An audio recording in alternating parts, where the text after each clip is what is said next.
Então, como é que faz com uma defesa de um processo de justiça de transição sem continuar um trabalho de inclusão dos povos indígenas dentro disso? Não tem cabimento. Com todo o respeito ao companheiro Marighella, da Bahia. Até Marighella está se esperneando onde estiver. Porque, de fato, não dá para defender a reparação integral do Marighella e tudo que tem, sem olhar o massacre que tem ocorrido contra os povos indígenas da Bahia. Pois é, não é só os Tupinambá, os Pataxós, sabe, eles foram nos anos 80, a área de Itaju da Colônia, eu fiz um estudo sobre isso. A área indígena de 36 mil hectares de terra, eles ficaram com 3 hectares de terra, o resto foi tudo arrendado, à custa de prisão, assassinato, deslocamento forçado.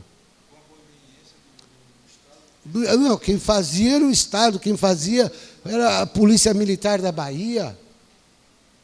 Eles eram deslocados para o presídio do Krenak, em Minas Gerais, na fronteira com a Bahia.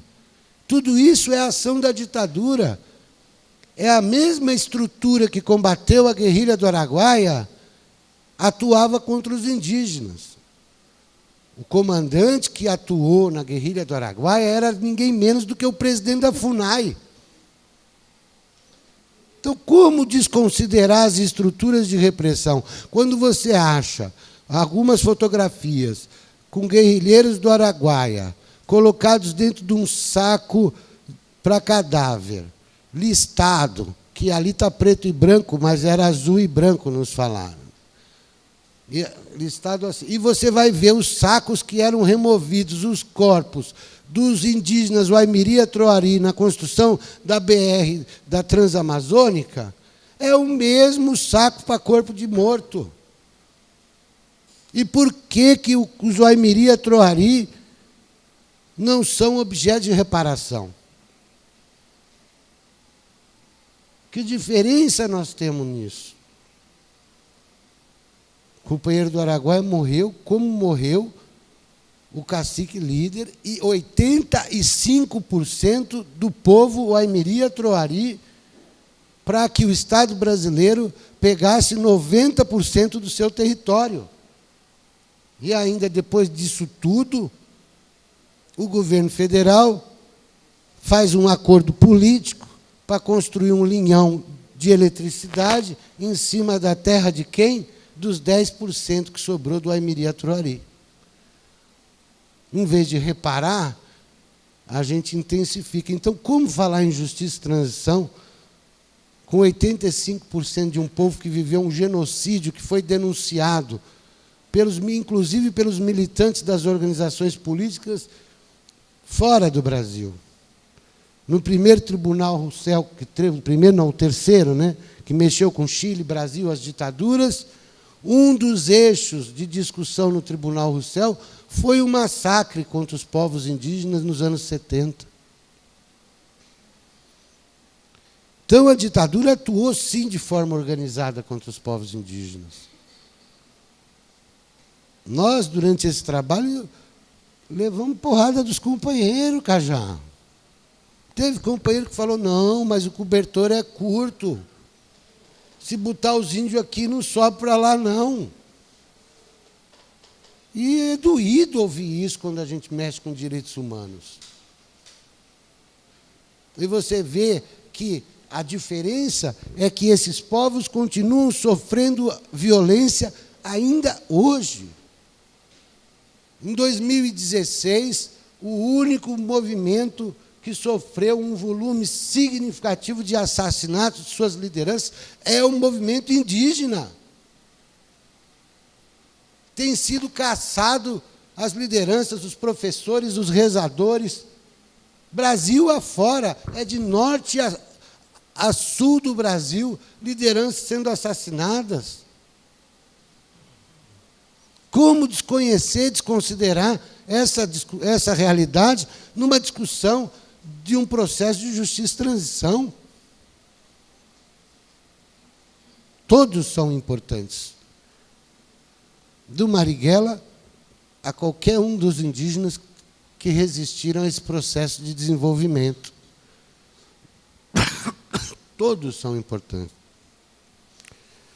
O nosso desafio é como gerar uma discussão de justiça e transição que não aparta os camponeses, que não aparta os povos indígenas, porque, sim, sofreram muito. Anacleto sabe o que aconteceu com os camponeses em 64 mesmo. Ninguém apurou, contabilizou quantos camponeses foram assassinados em Pernambuco no ano de 1964. Paraíba também.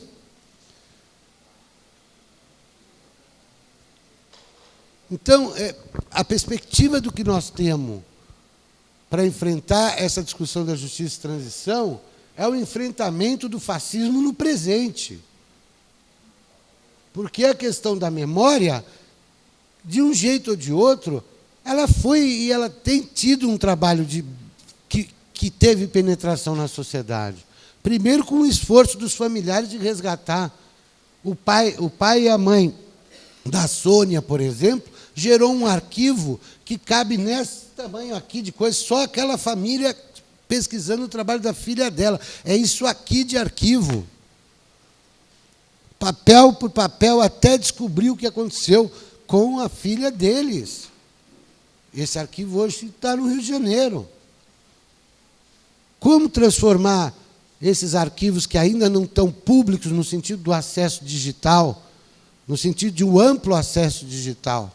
É um esforço que a gente tem que fazer.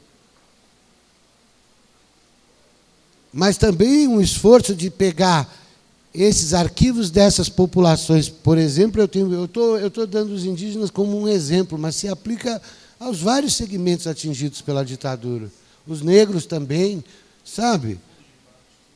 Se aplica aos... É que eu estou envolvido com essa questão de construir o processo de justiça e transição na temática indígena. Então, vou dar os exemplos do que eu tenho trabalhado. A gente encontra documentação, por exemplo, do ENFA, Estado-Maior das Forças Armadas. Eles tinham um segmento dentro do Estado-Maior que só acompanhava os povos indígenas. Gerou um volume de papel que está guardado no Arquivo Nacional, que ninguém nunca leu, ninguém nunca estudou. Aí vem aquele jornalista lá e fala, não tem nada no Arquivo Nacional. Pô, não tem nada no Arquivo Nacional se ninguém não viu nem 1% dos 18 milhões de páginas que o Arquivo Nacional recolheu de 2005 a 2015, na gestão do Jaime Antunes, no projeto Memórias Reveladas. Como não tem nada? Como nós vamos desenvolver um processo em que as pessoas possam, nas universidades, continuar com essa marola de estudar esse tema e aprofundar um caso, mas não dá para ficar só no estudo. Ao estudar um caso, nós precisamos transformar esse caso num processo na justiça, num processo de reparação.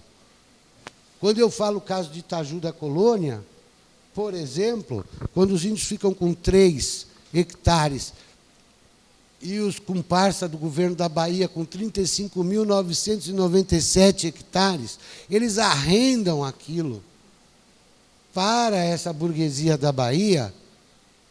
Se a moeda da época valia tostão e o preço da terra tinha que ser 400 tostão por hectare, eles pagavam 0,10 centavos por hectare, de 400 que devia pagar. Pegou a terra do índio, soltou o índio por aí, transformou a vida dos caras um inferno e dava 10 centavos de dinheiro numa coisa que valia 400 dinheiro de época. Nós fizemos uma atualização monetária disso só para alguns anos, não pegamos tudo, não, são 200 milhões de reais que está se devendo de renda indígena para o povo pataxó ranranhã. Isso está sendo estudado por advogado para entrar com ação de reparação de danos. Nossos estudos nas universidades têm que ser um estudo que tem consequência. Consequência, não só uma consequência histórica da verdade, mas que essa consequência, chegou a um grau de consequência o seu estudo, compadre, tem que transformar isso numa ação jurídica, tem que solicitar reparação da consequência que você enxergou, que você sistematizou. Nós não vamos fazer esse processo avançar se a gente ficar só no campo político reclamando, dizendo que tem que fazer isso. Nós temos que fazer o campo político, mas nós temos que fazer o campo jurídico andar. Nós temos que pressionar o Ministério Público para que ele dê encaminhamento às recomendações da Comissão Nacional da Verdade. Se os estados começarem a cobrar na justiça o encaminhamento, alguma coisa eles têm que dar. Porque entra um estado, entra outro, e vamos fazer, não que acredite na justiça, porque essa justiça também é outro problema, é mais um eixo do problema que a gente está vivendo hoje com o golpe. Mas se a gente não pressionar para esse negócio, porque tem gente lá que concorda com isso, que trabalhou com isso. Recentemente, afastaram o procurador do Mato Grosso porque ele trabalhava junto com os caiapó, com os vários indígenas ali. Afastaram o cara e mandaram ele para outro lugar com a desculpa que ele gastava muita gasolina. Quer dizer, porra, gasolina gasta o deputado, né? Fica para nós, porque custa 4 vezes o preço. Então, essa perseguição que está havendo e esse desmonte de quem defende, no caso, os povos indígenas, né? Isso está na cara, está acontecendo dia a dia. Esse negócio do afastamento desse procurador aconteceu agora, não tem 10 dias.